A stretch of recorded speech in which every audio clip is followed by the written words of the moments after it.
Hey, welcome back to Diode Press. So today I'm making a really simple set of sketchbooks. So I got in the habit a few years ago of always carrying a sketchbook and a pencil with me wherever I go. It's a great way to be able to sketch up ideas as they come to you or take notes of things. So I've made this type of notebook in the past, and it's really a pretty simple process. So to make the notebooks, I'm using paper from a larger pad of paper that I have, and for the covers, I'm using Twin Rocker Handmade paper. It's a really nice handmade paper that I bought a few years ago, and it's kind of just been sitting on the shelf. I also drew a different printmaking tool on each cover of the books, and I'll put a link at the end of this video and also down in the description box to a video I made of drawing all those covers. Over on my blog, I have a full list of all the materials I used to make this project, as well as a summary of all the steps, so I'll put a link for that down in the description box. And if you have any questions, make sure to leave them down in the comment box or just let me know what you think. The supplies are pretty basic art supplies, but you'll need an awl to punch the holes through the paper, as well as either wax thread or wax to apply to your unwaxed thread. The wax helps avoid the thread cutting through the paper, and helps keep the knot secure as well. A bone folder is also really helpful to help fold the paper nicely. So here's the gray handmade paper that I'm using for my cover, as well as a stack of drawing and gridded paper. I'm using 12 sheets of paper, so I'll have 24 pages to draw on, or 48 if I want to draw front and back. So step 1 is to cut your cover to the size you want. And of course use all the proper safety precautions when dealing with X-Acto blades and needles. This notebook is going to be 3.5 by 5.5 inches, so I cut the cover to 7 inches by 5.5 inches, since I'll fold it in half. Make sure before you cut your paper, you test which way the grain is running. You'll find that if you fold it one way, it makes a nice clean fold, but if you fold the other way, it'll crumple a bit at the seams. This applies to the inside pages as well. You want to fold the paper parallel to the grain of the paper. Now I cut the sketch paper to the correct size. I'm only worrying about the width of the paper and not so much the length, and you'll see why in a minute. Just make sure the paper is longer than it needs to be for the final book.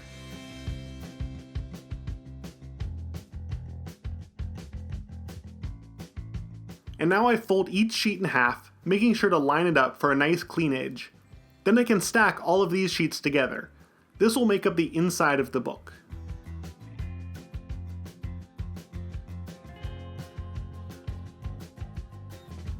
Here you can see why I didn't worry about cutting them to length.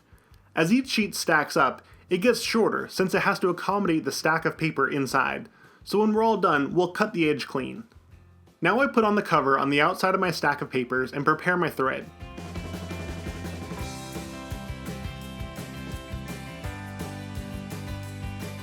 I measure out a piece about 4 times as long as the book is tall. This gives me plenty to work with. I'm using heavy-duty embroidery thread and then waxing it myself, but you can also use pre-waxed thread, so check the description box for the supplies. Then I thread it onto a pretty large needle.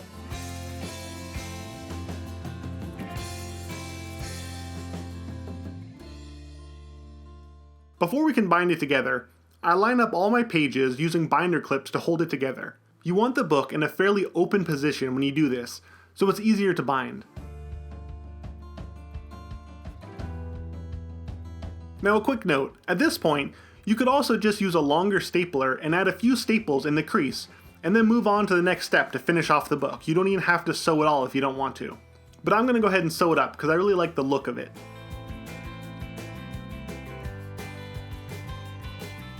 So now you want to mark 5 equally spaced holes to thread it all together.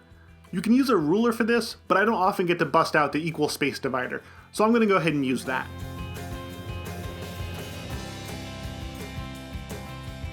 Here you can see the 5 marks that I made. If you're making a larger or smaller book, you might need to add or take away some holes. But 5 works good for this sewing pattern. I use the awl to punch through the pages and the cover. Make sure to keep your fingers clear and use a piece of cork under the book so you can get nice clean holes, right through the center of the book. And now it's time to bind it up. I'll go through this slowly to demonstrate the pattern to sew it in. First I go through the center hole and I pull the thread through, leaving a few inches on the inside of the book, since we'll need this later to tie it off.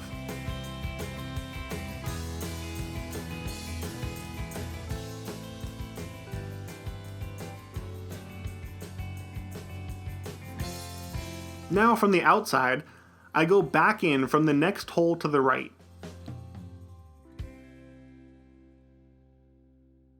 And then back out from the rightmost hole. You want to pull tight, but not too much or you'll pull the thread all out.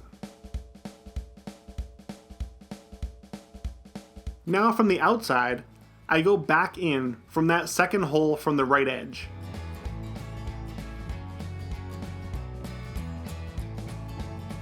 Next, I skip the center hole and jump to the second hole from the left and go through there.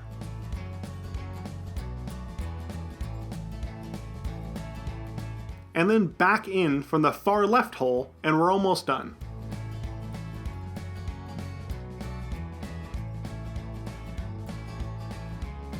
Then we go back out through the second hole from the left.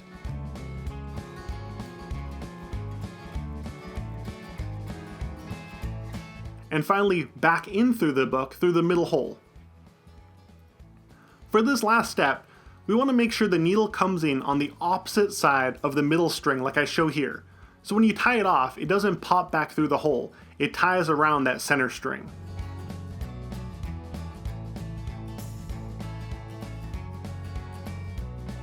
So now I make sure all the lines are tight, but not like tear the paper tight, just snug, and then tie a double knot on the inside. Leave enough thread here in case it comes undone, you can retie it if you need to, and then trim off the excess.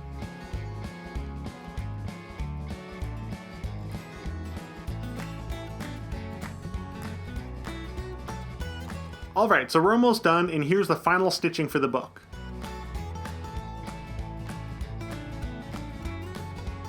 The last thing to do is deal with the excess paper sticking out of the end of your book. And you can really see here how uneven the sheets are when they're folded. So I carefully line up everything and use a straight edge and a sharp X-Acto blade to cut off the excess. Be careful here and just do a few sheets at a time until you get them all trimmed off. And here's the book now. Now the last optional step is to round off the corners. I picked up this tool for a few dollars and it makes a really nice clean round cut. This will let you put it in and out of your pockets without catching the corners and bending them up. And that's all there is to making these.